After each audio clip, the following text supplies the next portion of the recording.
এই যে আমি এখন একটা লেকচার দিচ্ছি, আমার খুব ভালো লাগছে।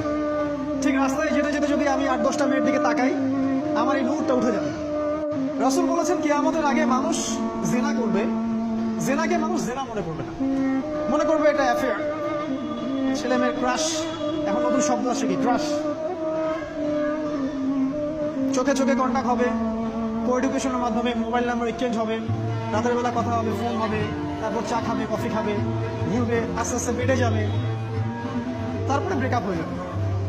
তাদের কাছে সিম্পল, এটা খুব সিম্পল, সিলি ব্যাপার। আর কোরআনের কাছে এটা কি, জিনা। এক কথায় কি, জিনা। জিনায় লিপ্ত থাকা অবস্থায় দোয়া কবুল হয় না, কিন্তু মানুষ যদি এটা থেকে বের হয়ে তওবা করে আল্লাহর জন্য, তার দোয়া অনেক বড় মানুষের দোয়ার মতো কবুল হয়। ওই 3 বন্ধুর একটা হাদিস আছে না, গুহার মধ্যে চাচাতো বোনকে একা পেয়েও সে ফিরে আসছিল আল্লাহর ভয়ে, আল্লাহ পাক তাকে গুহা থেকে বাঁচায় দিচ্ছেন না? হাদিসটা পড়ে দেখবেন, অনেক বড় হাদিস। জিনা থেকে দূরে থাকলে হৃদয়ে নূর আসবে। আপনি আমি যদি আমাদের চোখকে এই পর্যায়ে নিয়ে যেতে পারি যে কোনো গায়ের মাহরামের দিকে চোখ পড়লে আমরা নামিয়ে নিচ্ছি, তখন আপনি ফিল করবেন আপনার মনের মধ্যে নূর আসছে।